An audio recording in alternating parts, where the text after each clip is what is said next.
Local coverage you can count on continues with Glenn Marini's Sports Report. Sports coverage you can count on. For the first time in Trine University's 137-year history, the school will be represented at the Olympic Games. Trine grad Joe Schroeder will suit up for the U.S. Olympic rugby sevens team in Tokyo. But if you knew him in college, it'd be a bit of a surprise. You see, Joe was actually a cheerleader at Trine.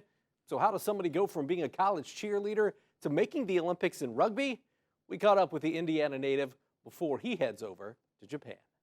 Schroeder, he's a man who's all shoulders. He's got 6 shoulders on him. Look at him go. The jukebox.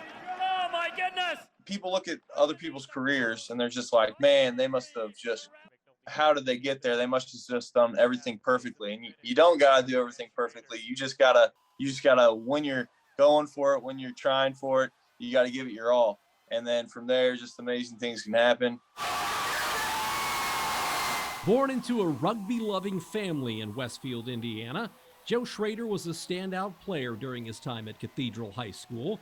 But when he decided to go to Trine University for a degree in civil engineering, the Thunder didn't have a team, meaning he had to put rugby on hold and try his hand at another sport entirely. It's an interesting transition. Trine, that's where, the whole cheerleading thing came up. The head coach is like a new head coach at the time. She sent a mass email to the student body, and I was like, well, shoot, I'll give this a go. Cheerleading actually meant a lot of lifting, and when he graduated from Trine in 2016, Joe was 6'5", 235 pounds, and then moved to Columbus, Ohio to work in engineering. Once I got there, I ended up going to a rugby game, just kind of out of, kind of sheer luck, randomness. And then I saw it and I was just like, man, I miss the sport. I miss this. I want to get back into it. So got home,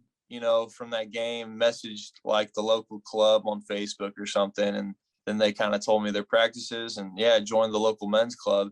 And then from there, it kind of just spiraled into what it is. Joe moved to California 4 years ago to hone his skills at the Olympic Training Center in Chula Vista.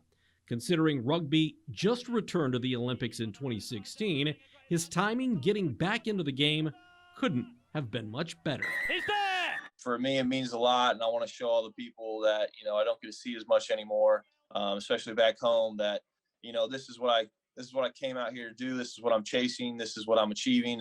And I want to do my best to represent everyone. Joe and the team scheduled to leave for Japan today. They'll spend a week holding a training camp in Mimasaka, getting used to the time change and the climate. Then they'll head to Tokyo in time for the opening ceremony next Friday. Rugby Sevens competition gets underway on July 26th. I'm Glenn Marini, and that is your local sports report.